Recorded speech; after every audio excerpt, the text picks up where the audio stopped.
ndugu waandishi wa habari, tulimsikia kamanda huyu akizungumzia juu ya baraza letu kutokufuata taratibu na kuwa haturuhusiwi kuanza maandalizi au hatupaswi kufanya maadhimisho ya siku ya mwanamke kutokana na sababu alizoamua kuzitaja yeye.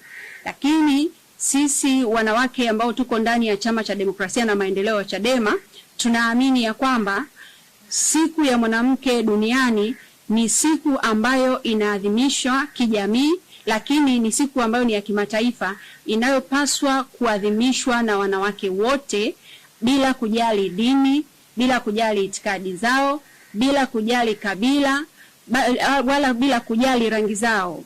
Na hii ni kutokana na kuwa maadhimisho haya yalianzishwa kwa lengo mahususi likilenga kuhakikisha tunasherekea kwa pamoja mafanikio ya wanawake, lakini tunajumuika wanawake wote ulimwenguni tukijadili na kuangazia changamoto mbalimbali zinazomkumba mwanamke na binti.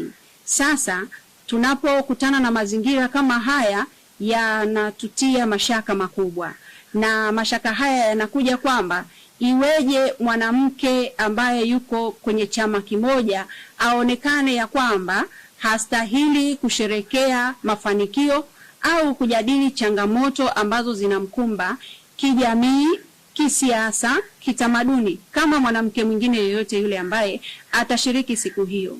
Tumekuwa na maswali haya kwa sababu tukiwa sisi ni miongoni mwa Watanzania, tuko kwenye nchi ambayo ni sehemu ya makubaliano ya kimataifa kwa maana ya UN Convention. Tanzania ilisaini mkataba kwenye UN huko, lakini pia Tanzania ni sehemu ya mataifa ambayo yamesaini mikataba mbalimbali ambayo inaazimia au inasimama kwenye kutetea na kusimamia haki za wanawake katika kupambania jinsia, usawa, lakini pia ikiangazia maendeleo endelevu ya mataifa haya, tukiwa tunatambua mchango mkubwa ambao unatolewa na wanawake. Tukisikiliza kauli alizozitoa huyu Bwana Pius Lutumo, amezungumzia masuala ya chama, akazungumza masuala ya kesi ambazo zinakikabili chama, lakini uhalisia ni kwamba tunafikiri kuna namna hajajiongoza sahihi, kwa sababu kesi yoyote ya kisiasa haiwezi kugusa shughuli yoyote ya kijamii. Unapoanza kuzungumza kwamba wanawake wanaoamini katika Chadema wasishiriki shughuli hii ambayo ni ya kijamii, maana yake unasema wanawake wa Chadema haturuhusiwi kwenda kufanya matukio yoyote ya kijamii, hatutakiwi kuwatembelea watu mahospitalini, hatutakiwi kuenda kuwaona wafungwa magerezani, wala haturuhusiwi kushiriki shughuli zozote zile zinazoitwa shughuli za kijamii. Hiyo ndo tafsiri yake. Na kwa mantiki hiyo jeshi hili sasa limeamua kujivika taswira ya kwamba wanawake wanaoamini kwenye Chadema wanatengwa na jamii ya Kitanzania, kwamba sisi sio sehemu ya taifa hili au sio sehemu ya wanawake wa taifa hili, kwa sababu kama wanawake wanaotoka kwenye mirengo mingine au walio kwenye makundi mengine watakwenda kuadhimisha siku hii, iweje mwanamke anayeamini katika Chadema au mfuasi au shabiki au rafiki ashindwe na yeye kukaa na kukutana na wenzake kwa ajili ya kujadili mafanikio ya mwanamke mmoja mmoja, lakini pia kupata nafasi ya kuzungumzia changamoto ambazo tunakumbana nazo. Hii ni fursa pekee ambayo tunaiamini ya kwamba inaleta muunganiko katika taifa, lakini inasababisha wanawake kujitambua zaidi na kuona ni wapi tunarega, wapi tuongeze jitihada kwa ajili ya kulijenga taifa letu. Hivyo napenda kumpa taarifa msaidizi wa kamishna msaidizi wa Jeshi la Polisi kuhusiana na kauli hii aliyoitamka. Tunafikiri ya kwamba ni vyema akarudi na kukaa chini na wenzake waliomuelekeza kufanya haya ili aweze kutengua kauli yake, kwani wanawake wa baraza hili wamejiandaa kwa muda mrefu, wamejipanga na wanajiandaa kwa ajili ya siku hii muhimu. Hatuoni sababu kabisa ya sisi kuingizwa kwenye chembe zozote za kisiasa, kwani tukio hili haliendi kuzungumzia maslahi ya kisiasa kwa asilimia hizo ambazo wanajaribu kuziweka. Lakini vile vile tukumbuke kauli mbiu ya mwaka huu inasemaje. Kauli mbiu inapotoka haitoki kwa ajili ya chama fulani au kundi fulani. Kauli mbiu huwa inalenga malengo ya pamoja, na kauli mbiu ya mwaka huu inasema haki na usawa. Ukitoa umepata. Chukua hatua kwa maendeleo endelevu ya wanawake wote na mabinti. Tunaposema haki na usawa, dunia inataka kuona ni namna gani mwanamke wa Kitanzania haki zake zinasimamiwa, haki zake zinatekelezwa, na je, haki hizi zinatolewa kwa usawa?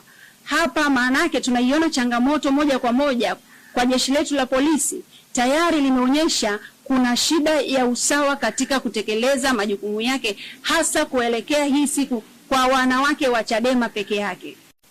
Ninawashukuru sana wanawake wote, na wakumbusha marafiki wa Chadema, wapenzi na wanachama, jiandaeni, endeleeni na maandalizi, endeleeni kushiriki shughuli za kijamii kama ambavyo mmefanya. Nimewaona wengine mmekwenda kutoa sadaka zenu kwenye vituo vya kulelea yatima, kuna wengine mmekwenda kwenye magereza, na wengine mmekwenda kutoa sadaka kwenye maeneo mbalimbali. Msiache, kwa sababu ninyi ni sehemu ya taifa hili, na taifa hili litajengwa na wanawake wenye moyo wanaoamini katika haki, usawa na ustawi wa maendeleo ya kiuchumi. Kwa naliasa jeshi la polisi kutafakari mambo haya wanayoendelea kuyafanya, kwani yanaweza kusababisha au kuleta taharuki isiyokuwa na lazima. Na labda niseme tu, hata kama kungekuwa na masuala ya kimahakama yanayoihusu Chadema ambayo ndio mlezi wa baraza hili, kwa maana baraza ni moja ya wing ambayo iko ndani ya hiki chama, hata kama kesi hii ingekuwepo, bado jeshi la polisi halina mamlaka ya kutoa tafsiri ya mahakama. Labda kama watuletee barua ya kutuonyesha kwamba kulikuwa kuna court contempt ambayo imeelekeza au imesema kwamba baraza la wanawake wa Chadema linafanya kazi kinyume na maamuzi ya mahakama. Mpaka sasa kesi hii ambayo inazungumziwa ni kesi ambayo tayari ile injunction yake ilisha expire. Sisi hatuwezi kutoa tafsiri yoyote ya kimahakama, lakini hata jeshi pia la polisi halina mamlaka ya kutoa tafsiri ya kimahakama au kujichukulia hatua zozote bila kupewa maelekezo na mahakama. Na sisi tuko tayari kushauriwa na kuelekezwa zaidi kama kutakuwa na maelekezo ambayo ni nje ya jeshi la polisi, ambayo kimsingi tunajua yana milengo ya kisiasa. Tuwaombe sana. Tunaendelea kusisitiza wanawake nchi nzima tumejiandaa.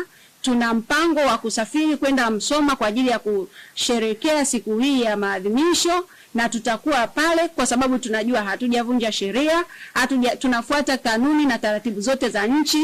Katiba iko wazi, hatujavunja katiba, na kama kuna tatizo lolote ambalo linatokana na mahakama, basi tupate maelekezo hayo kutoka mahakamani, lakini sio kila mtu kujiamulia ambavyo anataka na kuanza kutupa vitisho ambavyo vinafanya wanawake wa taifa hili tujione kama sio sehemu ya taifa.